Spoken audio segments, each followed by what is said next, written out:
The woman I'd loved for 10 years looks me in the eye and says, "You're not their real father. You never were, and you're losing everything." That sentence ends my marriage, but it starts something else entirely. How do you prove you're a father when your wife has already rewritten your entire marriage and hired the best divorce lawyer in the county to help her do it?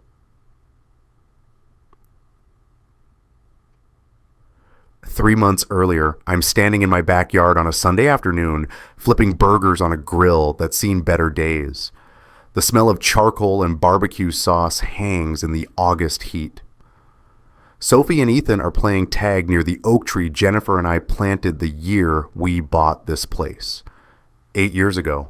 Back when $340,000 seemed like an impossible amount of money for a civil engineer and a real estate agent just starting out. Sophie squeals as Ethan catches her. She's 6 now. They both are. Twins born 3 minutes apart. Her blonde hair flies behind her as she spins away. Ethan's got my darker coloring, but her laugh. Jennifer's laugh, the one I fell in love with in college. "Honey, burgers are almost done," I call toward the kitchen window. Jennifer appears with a platter, wearing that yellow sundress I bought her for her birthday. She smiles at me, kisses my cheek. Her perfume, something floral, expensive, lingers as she heads back inside.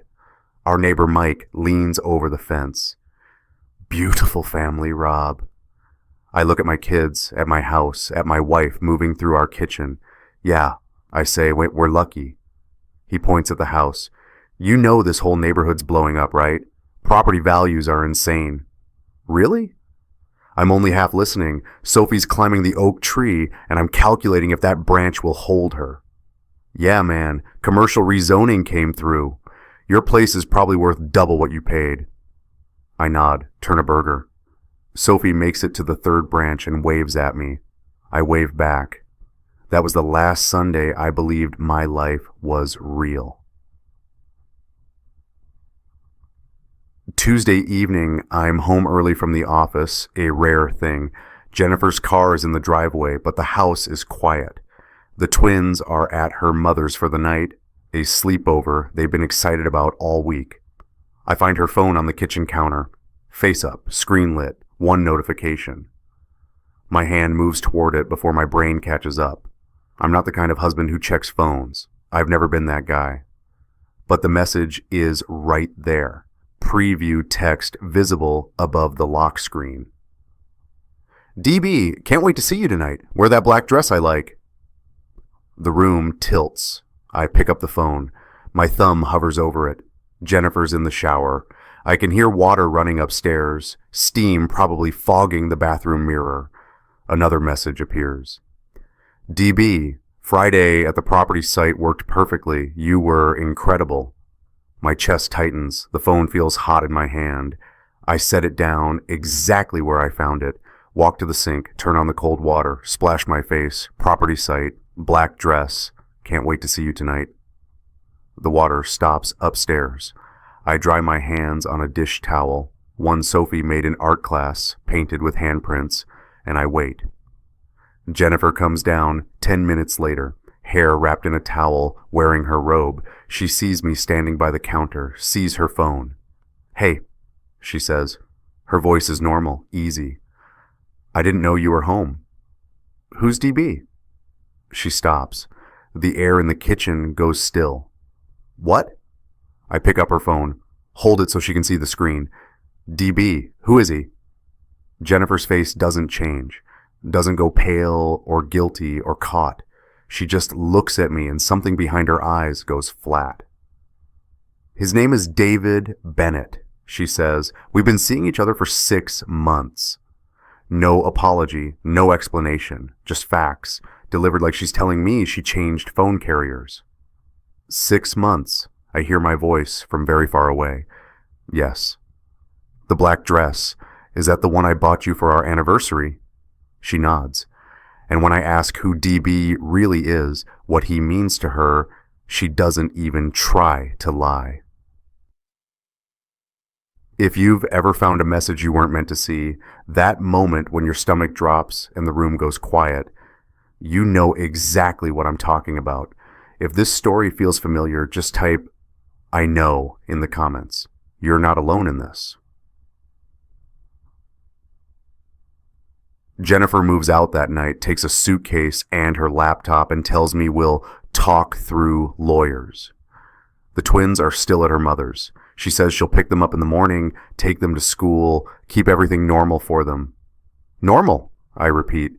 You think any of this is normal? She's at the door, car keys in her hand. I didn't want it to happen like this, Robert. But you wanted it to happen? She doesn't answer, just leaves.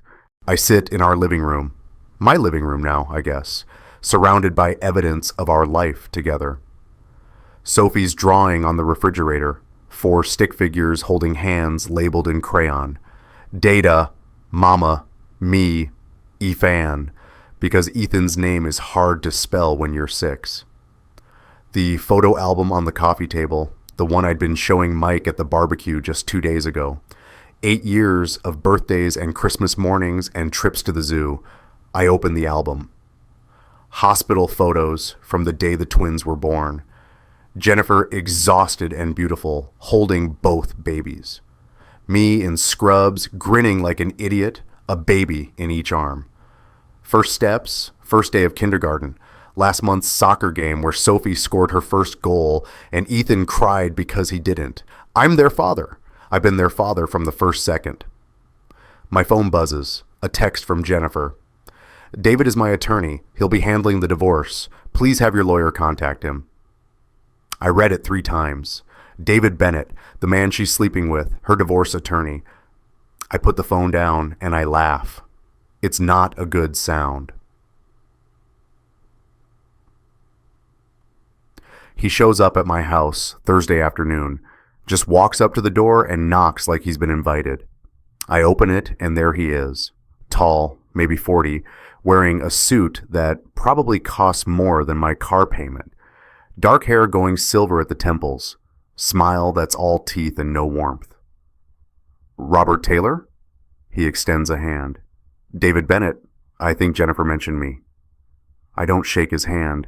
He lowers it, unfazed. I understand this is difficult. I wanted to speak with you directly, man to man, before things get formal. Formal. I'm still standing in the doorway. He's on my porch. Neighbors can see us. Mrs. Patterson across the street is watering her flowers, watching. The divorce proceedings. He says, Jennifer's asked me to represent her. I've handled many cases like this. Property division can be complex. His eyes flick past me into my house, taking inventory. You're sleeping with her, I say, loud enough that Mrs. Patterson probably hears. David's smile doesn't change. My personal relationship with Jennifer has no bearing on my professional capabilities. I'm one of the best divorce attorneys in Riverside County. She deserves strong representation. She deserves a lot of things, I'm sure. He pulls a business card from his jacket, sets it on the porch railing since I won't take it. Have your attorney contact me. We'll try to keep this civil. For the children's sake. He walks back to his car, a BMW, black, pristine, and drives away. Mrs. Patterson is still watching. I wave at her. She doesn't wave back. I pick up the business card, heavy stock, embossed lettering. David Bennett, J.D., family law specialist. She'd been sleeping with her divorce lawyer, and he was about to destroy me professionally. They serve me at work the following Monday. Process server walks into my office at Jenkins Engineering, past the reception desk, past my co-workers at their cubicles, straight to where I'm reviewing structural plans for a shopping center renovation. Robert Taylor? I look up. Yes. You've been served. He hands me a thick manila envelope. Everyone in the office stops typing. The server leaves. I sit there holding the envelope, feeling 20 pairs of eyes on my back. My project manager, Sarah, appears in my doorway. Rob, you okay? Yeah, just personal stuff. I slide the envelope into my bag, but I open it in my car before I drive home. Can't help myself, 28 pages, legal-size paper, blue backing, filed with the Superior Court of California, County of Riverside. Petition for dissolution of marriage. Petitioner Jennifer Marie Taylor. Respondent Robert James Taylor. I flip through. Standard language about irreconcilable differences, division of assets, custody arrangements. Then I get to page 7. Paragraph C, subsection the 3. Petitioner asserts that respondent is infertile and not the biological father of minor children Sophie Elizabeth Taylor and Ethan James Taylor, born June 14, 2018.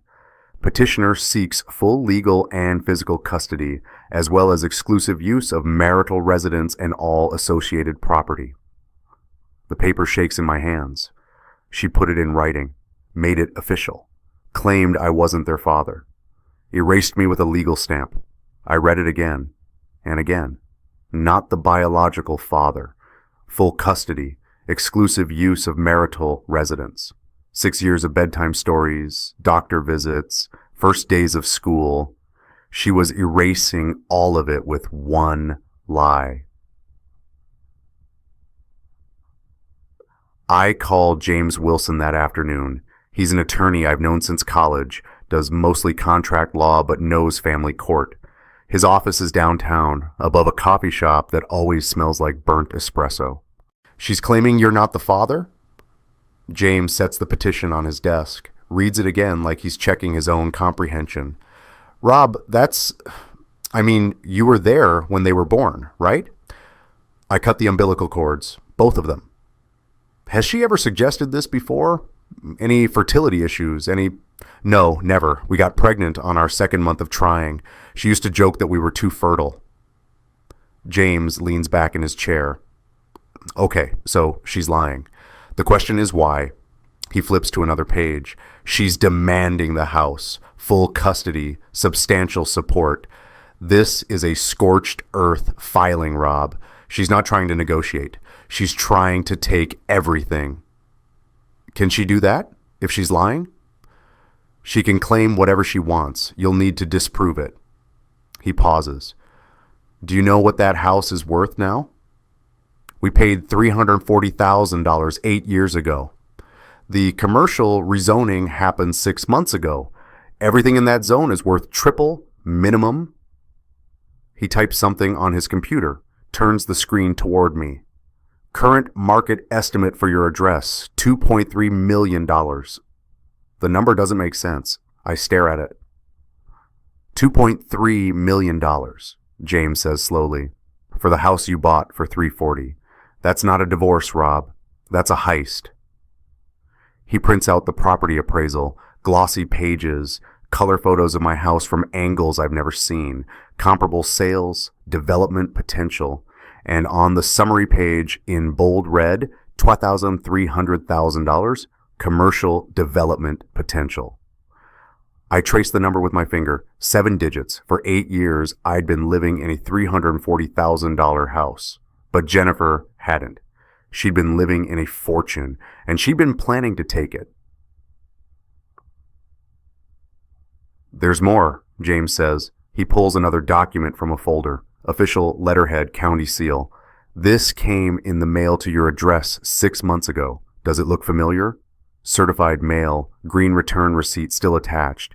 Subject, commercial rezoning approval. Parcel 47B. I shake my head. I've never seen this. It's addressed to homeowner. She probably got it out of the mailbox first. He unfolds it. The paper's yellowed at the edges, fold lines sharp like it's been opened and refolded many times. Rezoning approved in February, 6 months ago. Okay. Rob. He looks at me directly. When did Jennifer start her affair? I think back. She said 6 months, early spring. The affair started right after this letter arrived. I stare at the date. February 12th. That's when I realized this wasn't just about love. This was a heist.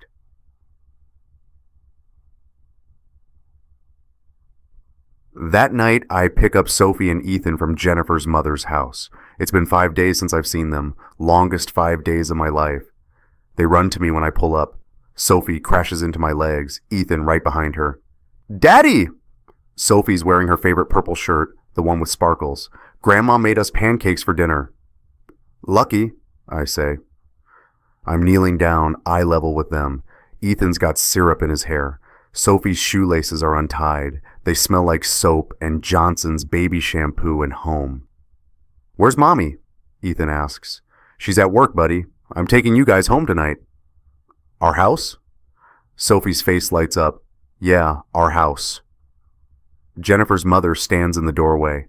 Carol. She's tight-lipped, arms crossed. Doesn't invite me in, doesn't say goodbye to the kids. Just watches as I buckle them into their car seats. Say thank you to Grandma, I tell them. They wave.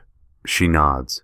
We drive home in silence, broken only by Sophie singing a song from school and Ethan asking if we can get ice cream. Maybe tomorrow, I say. At home, I make them grilled cheese sandwiches, read them 2 chapters of the book we've been working through, tuck them into their beds, Sophie in her room with the butterfly nightlight, Ethan in his with the glow-in-the-dark stars on the ceiling. Daddy?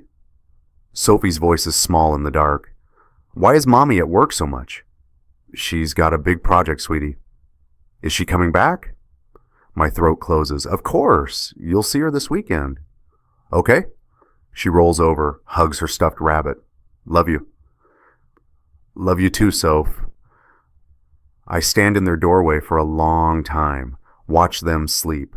Then I go back to my computer, search for Paternity Testing California. Read through clinic websites, reviews, pricing. DNA test can be done with a simple cheek swab.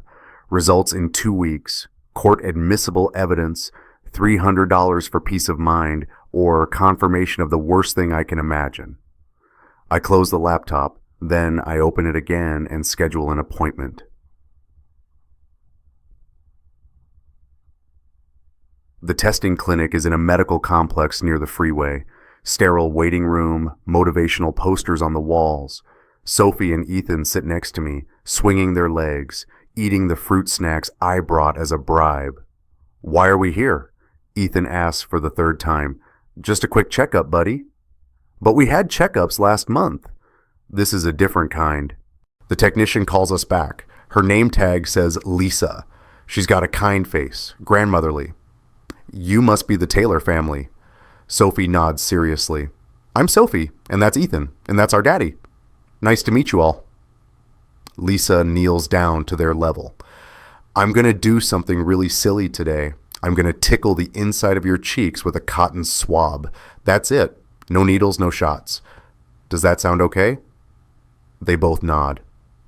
It takes 30 seconds per child. Quick swab of the inner cheek into a labeled tube, sealed with a sticker they each get to press down. Your turn, Dad, Lisa says. My turn. Sophie watches as Lisa swabs my cheek. Does it tickle? A little, I say. My voice sounds normal. Like this is normal. We're done in 5 minutes. Lisa gives them both stickers, dinosaurs for Ethan, butterflies for Sophie. Results in 2 weeks. We'll call you. In the parking lot, Sophie shows me her drawing from school. She'd been working on it in the waiting room. 3 stick figures in marker on construction paper. She's labeled them carefully. Daddy, me, Efan. Where's Mommy? I ask. She shrugs. She's at work. The drawing only has 3 people. My daughter had already decided who her family was. I hold that paper like it's the only proof I need. It's beautiful, Soph. I know. She grins, missing 1 front tooth. Can we get ice cream now? Yeah, we can get ice cream. 2 weeks for results. 14 days to find out if I was really their father or if my entire life had been a lie. The envelope arrives on a Thursday. Standard white business envelope, clinic logo in the corner, my name typed on a label. I hold it in my driveway for a full minute before I open it. The twins are at school. Jennifer's supposed to pick them up today, her first custody time since she moved out. I'm alone. I slide my thumb under the seal, pull out 3 pages, official letterhead, lab certification numbers, a chart with genetic markers I don't understand. And then at the bottom of page 2 in bold black text, probability of paternity, 98%, not 50%, not 7%, 99.98%. I read it 3 times. Combined paternity index, 2008-47, 396 to 1. I'm their father. Every late night fever, every scraped knee, every bedtime story, every soccer game, every I love you, Daddy. It was all real. I sit down on the porch steps, put my head in my hands, and I weep. Not from relief, from rage, because she knew. Jennifer always knew. She carried them for 9 months, felt them kick, pushed them into the world while I held her hand and told her she was doing great. She'd nurse them and change their diapers and watch me fall in love with them every single day for 6 years. And then she stood in a lawyer's office and signed a document claiming I wasn't their father. She'd lied under oath in legal filings. To steal a house worth $2.3 million, I was their father, which meant Jennifer hadn't just lied. She'd committed fraud. But why? I call James Wilson from my car. He answers on the second ring. I got the DNA results, and 99.98% I'm their biological father. Silence on the other end. Then, Rob, this changes everything. She filed a false paternity claim in family court. That's not just lying, that's fraud. Possible perjury when she signs the declaration under penalty of perjury. So what do? We respond to her petition, include the DNA results, demand sanctions, and we start asking the real question, which is, why would Jennifer Taylor, real estate agent, file a divorce petition with a fraudulent paternity claim 6 months after her house becomes worth $2.3 million? What's the play here? I don't know. Then we find out. James requests all of Jennifer's financial records, phone records, text messages as part of discovery. Standard procedure in a divorce. Her attorney, David Bennett, the man she's sleeping with, fights it, but the judge grants our motion. 3 weeks later, boxes of documents arrive at James's office. Bank statements, credit card bills, copies of Jennifer's work emails, her phone records, though not the content of messages, just numbers called, durations, timestamps. James and I spread it out on his conference table. A forensic accountant he knows, Linda Chen, joins us. What are we looking for? I ask. Linda taps her pen on a notepad. Patterns, unusual expenses, large transfers, anything that doesn't fit normal spending behavior. She starts with the bank statements, highlighting and making notes. James focuses on the timeline. He's got a big whiteboard drawing a horizontal line. When did you buy the house? 8 years ago, June 2016. He marks it. When were the twins born? June 2018. Another mark. When did the rezoning letter arrive? I check the document. February 12th this year. He writes it down, then pulls up Jennifer's phone records. When did she first call David Bennett's office? I don't know. James scrolls through pages of outgoing calls, stops. Here, first call to his office number, February 26th, 2 weeks after the rezoning letter. He writes it on the board. First call to his personal cell phone, March 3rd. He adds it. We're all staring at the timeline now. The affair didn't start randomly, James says slowly. It started exactly 2 weeks after this rezoning letter arrived at your house. Here's what I couldn't stop thinking about. When does coincidence become conspiracy? When someone's timing is too perfect, the affair starts exactly 2 weeks after a rezoning letter. What does that tell you? Drop your thoughts below. I want to know, would you have seen it coming?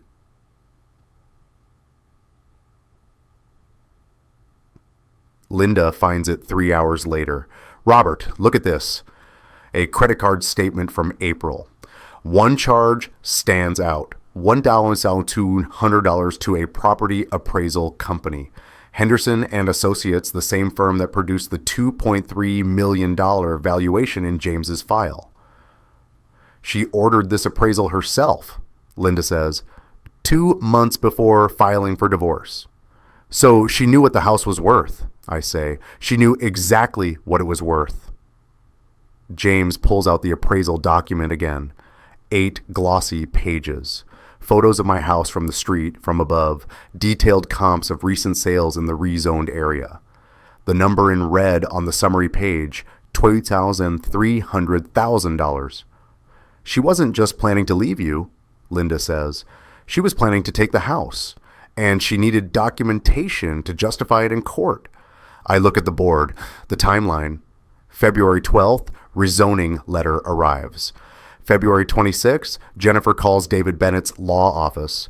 March 3rd, Jennifer calls David's personal cell. April 15th, Jennifer orders 2 Puerto property appraisal. May 30th, I discover the affair. June 5th, Jennifer files for divorce with false paternity claim.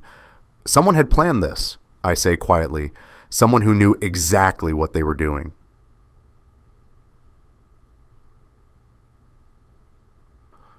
The twins spend Wednesday nights with me now.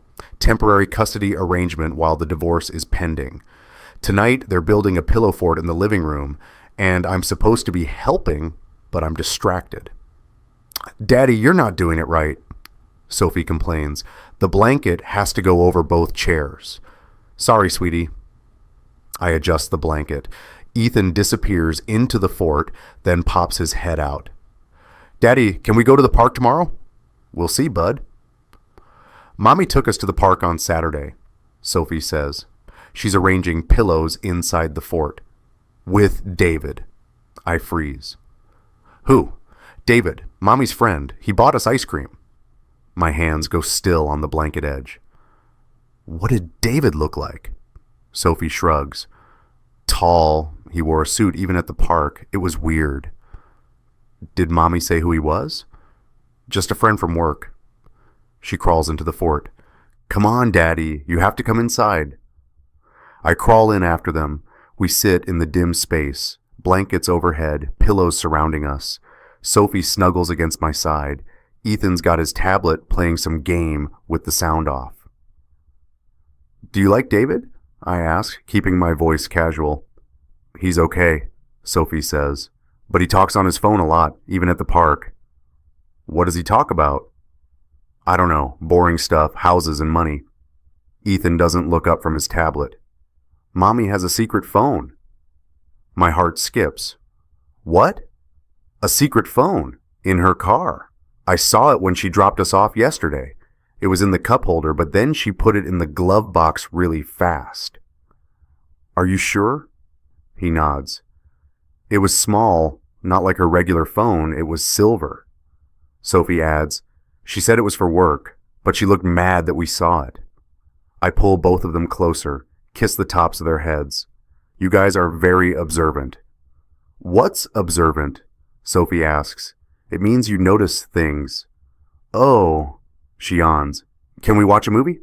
Sure. But I'm not thinking about movies. I'm thinking about a second phone, a burner phone, hidden in Jennifer's car. Saturday afternoon. Jennifer's supposed to drop the twins off at 3. She's 10 minutes late. When she pulls into the driveway, I'm waiting outside. Sorry, she says, getting out. Traffic. The twins climb out of the back seat, backpacks on. Sophie runs to me. Ethan follows more slowly, dragging his soccer ball. Hey guys, go inside and wash your hands, I say. Snacks on the counter. They disappear into the house. Jennifer's already turning back to her car. Wait, I say, can I talk to you for a second? She stops, doesn't turn around. What? I got the DNA results. Now she turns. Her face is carefully blank. And 99.98%. I'm their father. You already knew that. Robert. You filed a false paternity claim. That's fraud, Jennifer. You could face criminal charges. Her jaw tightens. My lawyer says, your lawyer is the man you're sleeping with. He's not giving you good advice. He's using you. You don't know anything about David. I know he called you 2 weeks after that rezoning letter arrived. I know you ordered a property appraisal 2 months before you filed for divorce. I know you've been planning this. She takes a step back. I don't have to listen to this. No, but a judge will. She gets in her car, slams the door, backs out of the driveway too fast. I watch her go. Then I walk to the street. Look both ways like I'm checking for traffic. Mrs. Patterson waves from her porch. I wave back. And then I walk casually to Jennifer's previous parking spot. Kneel down like I'm tying my shoe. There, on the ground where she'd parked, half hidden under a leaf, her key ring. Must have fallen when she was getting the twins out. Her house key, her office key, and yes, her car key. She'll realize soon. Come back for it. But I've got maybe 20 minutes. Jennifer's car is still parked at the curb in front of her apartment complex. I use the key fob. The locks click open. This is probably illegal. I'm probably violating some law. But I'm also a father trying to protect his children from a woman who's willing to lie about their paternity to steal their home. I open the passenger door, lean in. The glove compartment has the usual registration, insurance card, owner's manual, a pack of tissues. I dig underneath the papers. My fingers touch plastic. Small, rectangular. I pull it out. Prepaid flip phone. Cheap thing. The kind you buy at a gas station with cash. Scratched plastic. The screen shows 1 bar of battery left, 23%, 1 contact saved in the phone. D147 text messages, 8 voicemails. I press the message history. My hands are shaking. The texts scroll back months, March, April, May, June, all to and from D. I don't read them all. No time. But I scan enough to get the picture. D. You need to push harder on the infertility angle. Jennifer, he's going to want proof. D. I've got a doctor who'll backdate records. Don't worry. D. Once the house is in play, we'll have leverage. Jennifer, what if he fights for custody? D. He won't win. Trust me, I've done this before. I've done this before. I opened the message history, and there, in black and white, was the entire plan. I photograph everything, every text, every timestamp. Then I check the voicemails, 8 messages, all from D, from David Bennett. I don't have time to listen to all of them here, so I press the phone to my ear and I memorize the first 3. Message 1, dated March 15th. Jennifer, it's me. Listen, the rezoning is the key to everything. That house is worth a fortune now. We need to move fast before he figures it out. Call me back on this number only. Don't use your regular phone. Message 2, dated April 3. You need to claim infertility. I've got Dr. Morrison ready to write up backdated records. By the time Robert proves it's false, the house will be sold and you'll have your share. Trust the process. Message 4, dated May 20th. This is important. When you file, make sure the paternity claim is clear. Respondent is infertile and not the biological father. Those exact words. It creates the legal basis for full custody and exclusive property rights. My associate is drafting it now. Don't second guess this. We've got one shot. I stopped the playback. He'd done this before. I was sure of it, and I was going to prove it.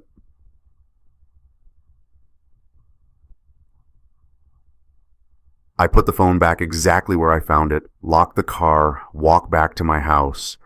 The whole thing takes 12 minutes. I upload the photos to my computer, email them to James with the subject line, "Wrap smoking gun." Then I sit at my kitchen table and I play the voicemails again, record them on my own phone, holding it up to the burner. David Bennett's voice fills my kitchen. Calm, professional, practiced.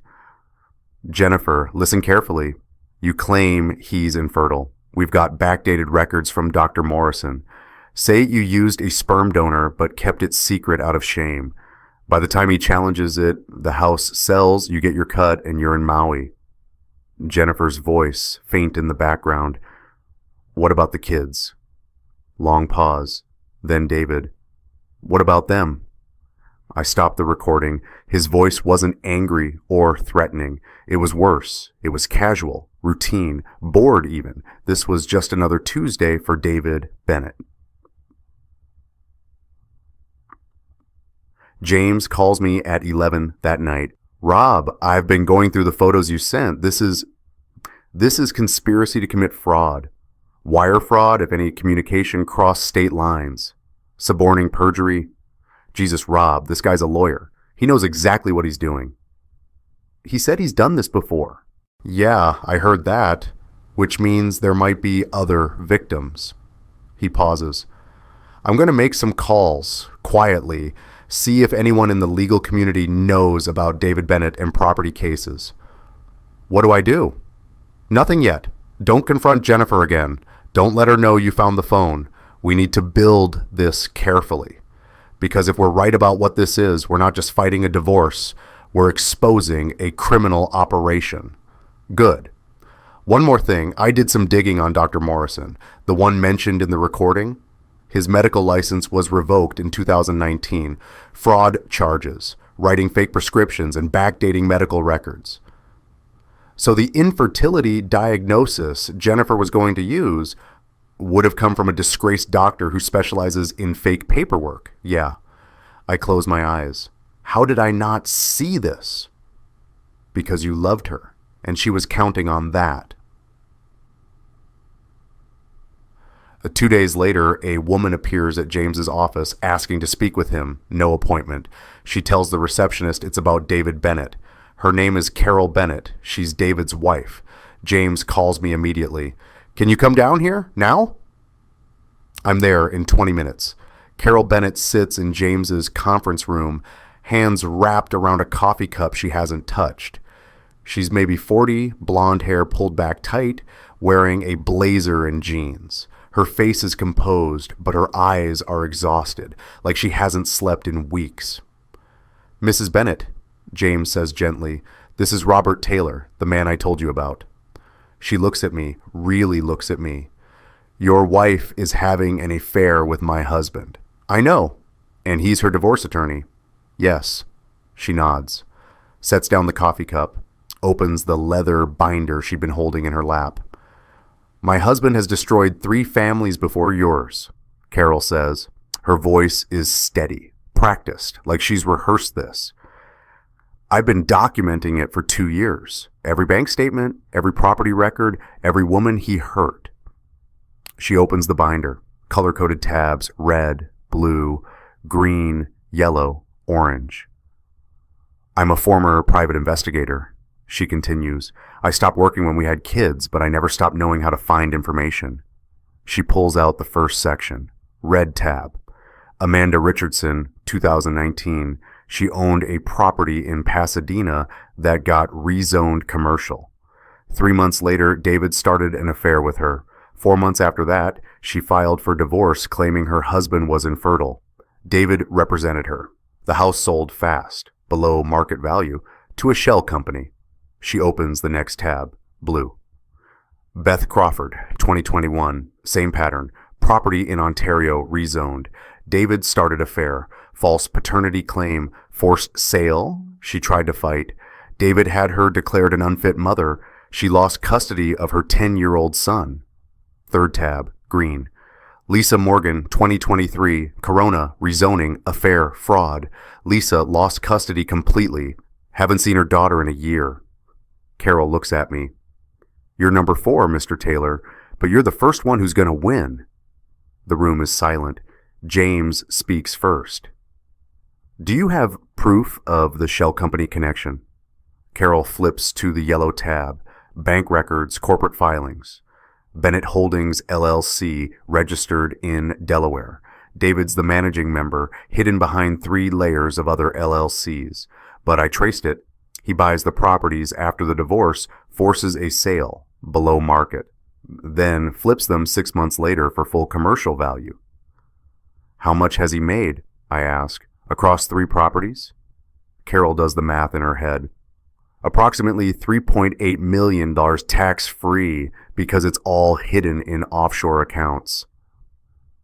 I stare at the binder, 2 inches thick, years of work, pain transformed into surgical precision. "Why are you doing this?" I ask her.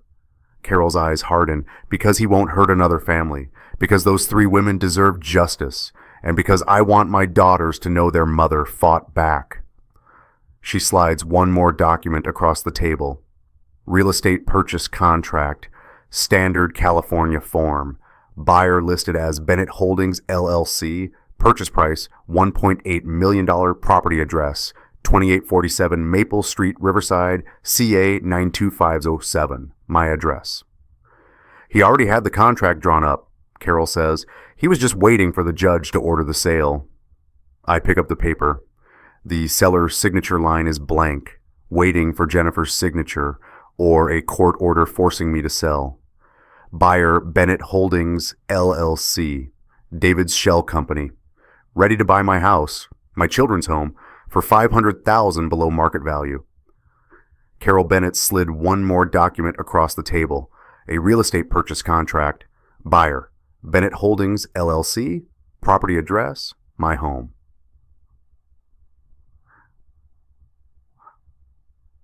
James schedules an emergency meeting with Jennifer's attorney with David Bennett. We don't tell him what we know. We just say we need to discuss settlement options. David shows up to James's office looking confident. Expensive suit, that practiced smile. "Gentlemen," he says, settling into a chair across from us, "I'm glad we're finally talking reasonably. This case doesn't need to be contentious." "Agreed," James says. "That's why we wanted to meet. Robert's willing to discuss property division, but we need to address the paternity issue first." David's smile doesn't change. My client stands by her filing. Even though DNA tests prove Mr. Taylor is the biological father. We'll need to review those results. Could have been tampered with. "They're from an accredited lab. Court admissible." David shrugs. "We'll see what a judge says." I can't help myself. "You told her to claim infertility. You said you had a doctor who'd backdate records." David goes very still. "Excuse me?" "Dr. Morrison, the doctor whose license was revoked for fraud in 2019. That's who was going to provide the fake medical evidence." David's face changes. Not much, but enough. The smile tightens at the edges. "I don't know what you're implying, but..." "I'm not implying anything." I lean forward. "I'm stating facts. You started an affair with Jennifer 2 weeks after she received a rezoning letter. You coached her to file a false paternity claim. You've got a purchase contract already drawn up for our house through Bennett Holdings LLC at $500,000 below market value." David stands. "This meeting is over."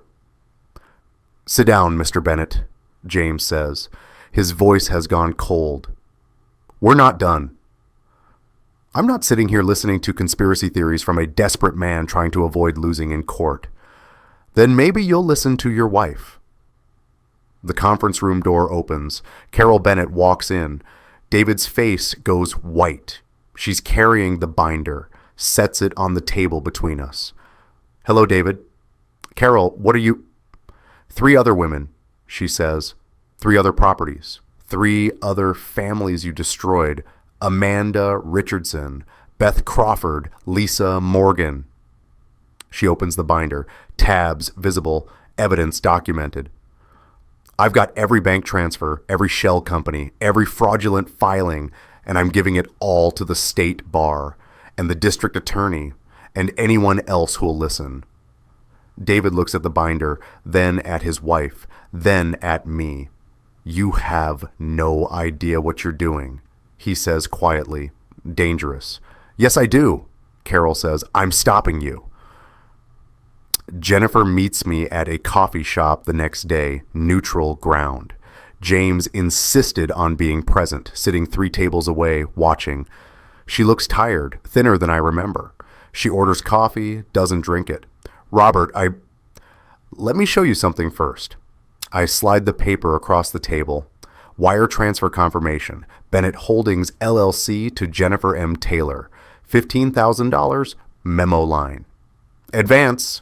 Property acquisition services. She stares at it. He paid you, I say. $15,000. You thought it was a gift, didn't you? To help you start over. Her hands are shaking. She doesn't answer. It wasn't a gift, Jennifer. It was payment. You were a contractor, an employee, and the job description was destroying our family. He said it was just to help me with what? Moving expenses? New furniture? I lean forward. No, it was an advance on your commission for helping him steal a $2.3 million property. You were going to get more once the sale went through. How much? 100,000? 200? She's crying now, silent tears running down her face. You want to know the worst part? My voice is quiet, calm. You were the fourth woman. He's done this 3 times before, 3 other families, 3 other wives he convinced to lie about paternity and steal houses. And you were just next in line. I didn't know. You knew enough. You lied about our children's paternity. You tried to take their home. You brought him around them, Jennifer. You let that man near our kids.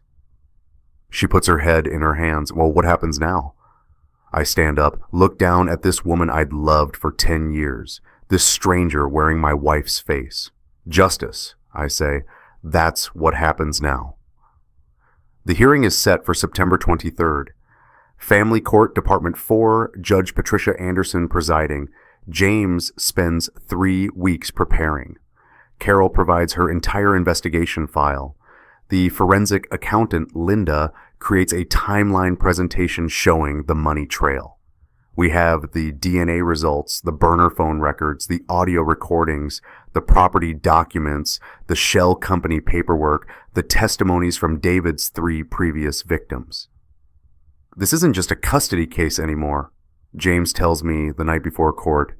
The district attorney's office is watching. State bar investigators are watching. David Bennett is going to fall, Rob, hard. And Jennifer? He's quiet for a moment. That's up to the judge, and up to Jennifer herself. The courtroom is smaller than I expected. Wood paneling, California state flag in the corner. Judge Anderson sits elevated at the bench, reading glasses perched on her nose, already reviewing files before we walk in.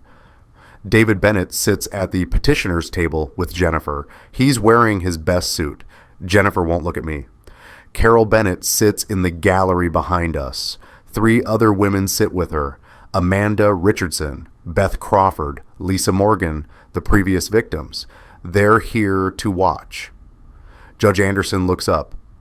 We're here on the matter of Taylor Veach's Taylor, case number FL 2024-8847. Custody and Property Division. I've reviewed the initial filings, and I've also reviewed... She glances at a separate, thicker file. Several supplemental submissions from respondent that raise serious concerns. Mr. Bennett, you represent petitioner? David stands. Yes, Your Honor. And you're also the subject of several allegations contained in these supplemental filings. Allegations of fraud, conspiracy, and professional misconduct. Your Honor, those allegations are... I'm not asking you to respond yet, Mr. Bennett. Sit down. Her voice is sharp. He sits. She looks at James. Mr. Wilson, you represent respondent? Yes, Your Honor. Let's start with the paternity issue. Ms. Taylor's petition claims Mr. Taylor is not the biological father of the minor children. James stands. Your Honor, we've submitted DNA test results from Riverside County Genetics Laboratory. Court-certified results showing 99.98% probability of paternity. Mr. Taylor is definitively the biological father of both Sophie and Ethan Taylor. Judge Anderson looks at Jennifer. Ms. Taylor, you filed this petition claiming otherwise, under penalty of perjury. Do you have any evidence to support your claim? Jennifer stands slowly. David whispers something to her. She shakes her head at him. No, Your Honor, she says quietly. I don't have evidence, because it's not true. The courtroom goes silent. You're admitting you filed a false claim? Judge Anderson's voice is ice. Yes, Your Honor. Why? Jennifer looks at David, then at me, then back at the judge. I was told it would help my case. I was told that by the time it was disproven, the property division would already be settled. Judge Anderson removes her glasses. Who told you that? Jennifer doesn't answer. Ms. Taylor, who advised you to file a false paternity claim? David stands. Your Honor, I object to this line of questioning. Attorney-client privilege. Mr. Bennett, the attorney-client privilege doesn't cover advice to commit fraud. Sit down. Judge Anderson's expression could freeze water. Ms. Taylor, answer the question. My attorney, David Bennett. Jennifer's voice cracks. He told me what to say, how to say it. He said he'd done it before and it always worked. David's face goes red. Your Honor, my client is clearly under duress. One more word, Mr. Bennett, and I'm holding you in contempt. Judge Anderson writes something down. Mr. Wilson, present your evidence. James stands, projects the timeline on the courtroom screen. February 12, 2024, commercial rezoning approval letter sent to Taylor residence. February 26, 2024, first phone contact between Jennifer Taylor and David Bennett. March 3, 2024, affair begins. April 15, 2024, Jennifer Taylor orders property appraisal showing 2.3 matters value. June 5, 2024, divorce petition filed with false paternity claim. Your Honor, James says, the affair didn't begin spontaneously.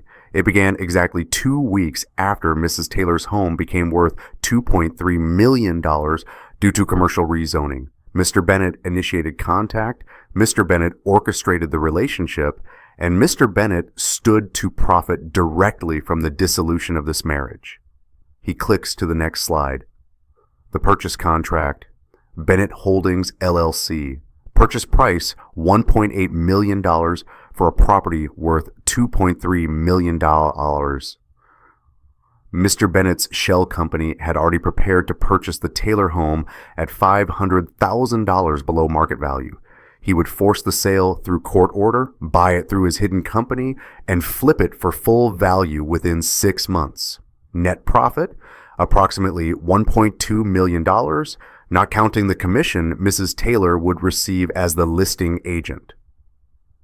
Judge Anderson studies the contract. This company, Bennett Holdings, Mr. Bennett, are you affiliated with this entity? David stands. Your Honor, I'm not required to disclose my private business investments. You are when those investments create a conflict of interest in cases you're litigating. She looks at James. You have proof of Mr. Bennett's ownership? Yes, Your Honor. James submits the corporate filing documents Carol had compiled. Delaware LLC, layers of shell companies, but the trail leads back to David Bennett's social security number on the final signature page. Judge Anderson reads it. Her jaw tightens. Continue, Mr. Wilson. James plays the audio recording. David Bennett's voice fills the courtroom through the speakers. Jennifer, listen carefully. You claim he's infertile. We've got backdated records from Dr. Morrison. By the time he challenges it, the house sells, you get your cut.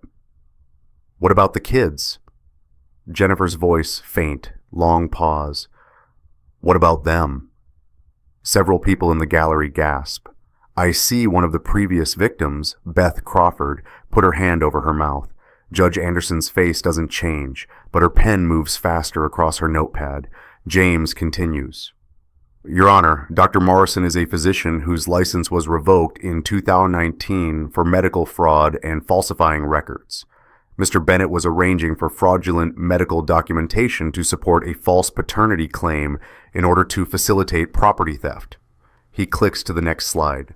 But this isn't the first time. Carol Bennett's evidence. 3 prior cases, photos of the women, property addresses. Timeline for each case matching the pattern exactly.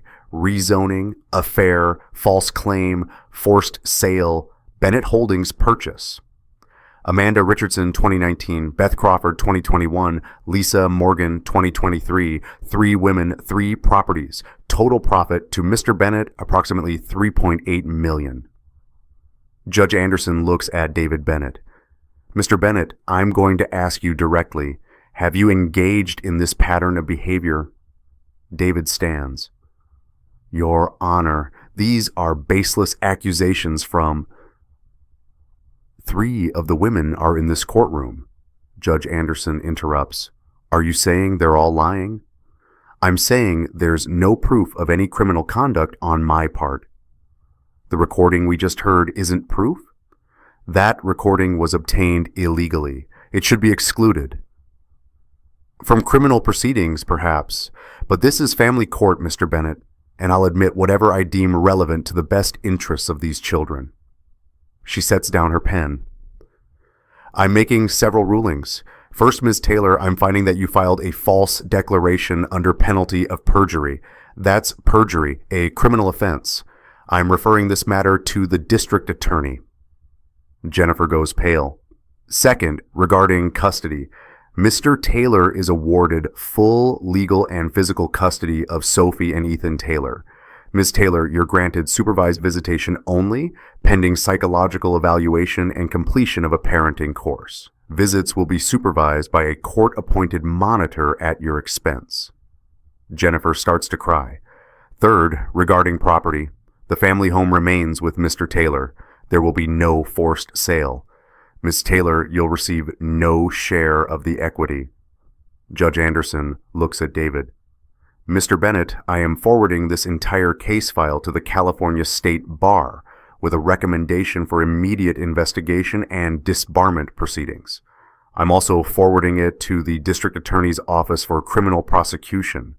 The charges I'm recommending include wire fraud, conspiracy to commit fraud, and suborning perjury. David's confident expression cracks. Your Honor, you can't... I can, and I am. Furthermore, I'm removing you as counsel of record effective immediately. Ms. Taylor will need new representation. She writes something, signs it with a flourish. I'm also issuing a restraining order. Mr. Bennett, you are to have no contact with Mr. Taylor, Ms. Taylor, or the minor children. Any violation will result in immediate arrest. She looks at the bailiff. Please escort Mr. Bennett from the courtroom. David gathers his papers, hands shaking. As the bailiff approaches, he looks at Jennifer. She won't meet his eyes. This isn't over, David says to me as he passes our table. Yes, I say quietly, it is. The bailiff escorts him out. The door closes. Judge Anderson looks at Jennifer. Ms. Taylor, I'm going to give you an opportunity. You can testify truthfully about Mr. Bennett's conduct. Cooperate fully with investigators, and that cooperation will be considered in any charges filed against you. Or you can remain silent and face the full consequences of your actions alone. It's your choice. Jennifer stands. I'll cooperate. I'll tell them everything. Good. Judge Anderson closes her file. We're adjourned. Mr. Taylor, Ms. Taylor, I hope you can both find a way to co-parent these children despite this disaster. They're the only victims here who matter. The gavel comes down, and for the first time in 8 months, I could breathe. The aftermath unfolds over the next month like dominoes falling. The California State Bar opens a formal investigation into David Bennett. 3 weeks later, they file disciplinary charges. 2 months after that, faster than anyone expected, his license to practice law is suspended pending a full hearing. The hearing happens 6 weeks later. Evidence presented, the audio recordings, Carol's documentation, testimony from all 4 women, the shell company paper trail. Outcome: David Bennett is disbarred permanently. His license revoked, his right to practice law in California stripped away. His law practice closes within a week. Clients flee. His partners distance themselves. The office on Main Street with his name on the door gets a for lease sign. The district attorney files criminal charges, wire fraud, conspiracy to commit fraud, 4 counts of each, 1 for each victim, suborning perjury. The trial date is set for next year, but everyone knows he'll take a plea deal. He's looking at 5 to 8 years in federal prison. Carol Bennett files for divorce. She gets full custody of their 2 daughters, gets the house, gets majority of assets because she can prove he hid millions in offshore accounts. David moves into a studio apartment in Moreno Valley, no longer a respected attorney, just another criminal awaiting sentencing. His reputation is destroyed. The local paper runs the story. Prominent Riverside attorney disbarred in property fraud scheme. His face on the front page. Former colleagues refuse to comment. Friends stop returning calls. Within 3 months, David Bennett loses everything that mattered to him. His career, his family, his money, his status, his freedom. Jennifer's consequences come slower, but just as real. The supervised visitation starts immediately. Every Wednesday evening, 2 hours at a family visitation center on Magnolia Avenue. A court-appointed supervisor, a woman named Patricia who smells like lavender and takes notes on a clipboard, sits in the corner watching while Jennifer tries to play board games with Sophie and Ethan. The twins are confused at first. "Why can't we go to Mommy's apartment?" Sophie asked me before the first visit. "The judge wants to make sure everyone's safe and happy," I say. "It's the best answer I have." After 3 weeks, the supervisor's report notes that Jennifer is appropriate but emotionally distant. Children seem hesitant. Trust needs to be rebuilt. Jennifer's real estate license comes under investigation by the California Department of Real Estate. She disclosed confidential client information to David.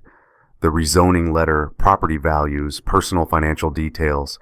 That's a violation of fiduciary duty. Her license is suspended for 6 months. She can't work. She takes a job at Target, stocking shelves on the night shift. She has to repay the $15,000 David gave her, not to him, to a victims restitution fund Carol Bennett establishes for the 3 previous women. Jennifer sets up a payment plan, $300 a month. It'll take her 4 years. The district attorney offers her a deal. Testify against David, provide all evidence, cooperate fully, and they'll reduce charges to misdemeanor fraud with 2 years probation instead of felony charges with possible jail time. She takes it. She testifies, tells everything. In court, when the prosecutor asks her why she did it, she says, "I convinced myself it was about security, about the kids' futures." But that was a lie too. I wanted the money. I wanted the easy way out. And I let someone convince me that my husband, the father of my children, the man who never hurt anyone, deserved to lose everything. She looks at me in the gallery. I can't ask for forgiveness. I can only tell the truth now. He was always their father. He was always the better parent. And I destroyed the best thing in my life for money I never even got. Her friends stop calling. The other moms from school avoid her at pickup. Mrs. Patterson across the street doesn't wave anymore when Jennifer comes to supervised visits. The community remembers. Social media posts about the case spread through local Facebook groups. Can you believe Jennifer Taylor tried to claim her husband wasn't the father just to steal their house? She becomes a cautionary tale. The woman who got greedy. The woman who believed a con man. The woman who lost her family for nothing. Jennifer looks at that bank statement and realizes she was used. She betrayed her family, but someone had orchestrated it. Someone had played her. Here's the hard question. Does being manipulated erase the betrayal? Should there be mercy for someone who chose wrong but was set up to fail? I honestly don't know. Tell me what you think, because justice and mercy aren't always the same thing. 6 months later. It's a Saturday in March, the kind of spring morning where the air smells like orange blossoms and fresh cut grass. The twins are in the backyard with me, helping plant a vegetable garden. "Daddy, what's this one?" Ethan holds up a seed packet, squinting at the picture. "Tomatoes. We'll plant those in the back row." Sophie's already digging holes with her small purple shovel, tongue sticking out in concentration. She's grown 2 inches since the divorce finalized. Ethan, too. They're different now. Older somehow, more serious, but they're healing. Jennifer still has supervised visits every week. 3 months ago, the supervisor upgraded her report to good progress. Last month, the judge allowed unsupervised visits. 4 hours every Sunday, at public places only. Jennifer takes them to the park, to the library, to the aquarium once. She's in therapy twice a week. Court ordered at first, but she keeps going even after the requirement ends. She tells me she's trying to become someone her kids can trust again. Will it work? I ask during one awkward pickup exchange. I don't know, she says, but I have to try. I respect that. Maybe it's enough. Maybe it isn't. Time will tell. Sophie calls me over. Daddy, look.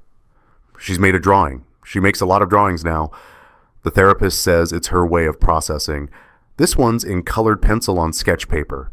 3 figures in a garden. Flowers around them, sun in the corner. The figures are labeled carefully. Daddy, me, Ethan. It's our family, Sophie says. She shows me the title written across the top in her improving handwriting. Our family. 3 people. No space for a 4th? Not anymore? But she's not sad about it. She's smiling. Do you like it? She asks. I kneel down next to her, pull her into a hug. It's perfect. I know. She grins, showing the gap where another tooth just fell out, because everyone in it chose to be there.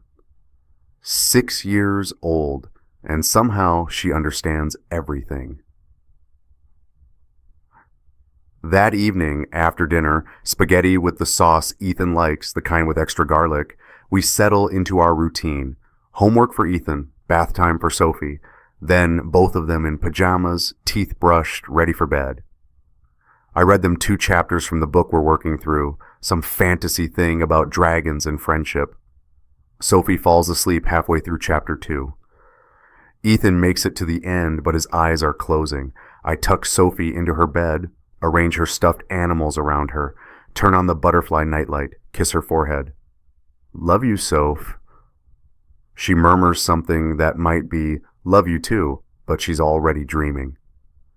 Ethan's room next. Glow in the dark stars on the ceiling, the ones we put up together 3 years ago when he was afraid of the dark. Daddy? His voice is small. Yeah, bud? Are you sad about Mommy? I sit on the edge of his bed, think about how to answer. Sometimes, but I'm happy about you and Sophie every single day. Me too. He rolls over, pulls his blanket up to his chin. We're okay, right? We're more than okay. He smiles. Okay, good night. Good night, Ethan. I turn off his light, leave the door cracked open the way he likes it, walk downstairs to the living room. The house is quiet. Not empty quiet. The twins are asleep upstairs, their presence a warm weight in the air. Just peaceful quiet. I look at Sophie's new drawing on the refrigerator. 3 people, our family. Not the family we planned, not the family we expected, the family we chose. Jennifer was right about one thing all those months ago when she started this nightmare. This house is worth a fortune now. $2.3 million, according to the appraisal. I could sell it, move somewhere smaller, invest the money for the twins' college funds. But I won't. This is our home. It's where Sophie and Ethan feel safe. It's where their growth chart is marked on the kitchen doorframe. It's where we plant gardens and read bedtime stories and build pillow forts. It's our foundation. And some foundations can't be moved. Sophie told me everyone in this picture chose to be there.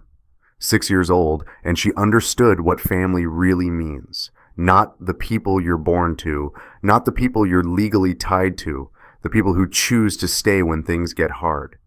If you found your real family, the ones who chose you, or the ones you chose, share your story in the comments. Because sometimes the family you build is stronger than the one you planned. And if you know someone going through a divorce, a custody battle, or any fight where someone's rewriting the truth, send them this. They need to know they're not crazy and they're not alone. I turn off the downstairs lights, check the locks, walk upstairs one more time to look in on the twins, both sleeping soundly, safe, home. I go to my room, set my alarm for tomorrow. Sophie has soccer practice, Ethan has a play date. Before I close my eyes, I think about everything we survived. The lies, the betrayal, the courtroom battles, the moment I thought I might lose them. And I think about David Bennett in his studio apartment waiting for sentencing, about Jennifer at her night shift job trying to rebuild trust one supervised visit at a time, about Carol Bennett and the 3 other women finally seeing justice done, about the twins sleeping down the hall, healing a little more each day. Justice came, slowly, painfully, but it came. I close my eyes. Some foundations can't be moved.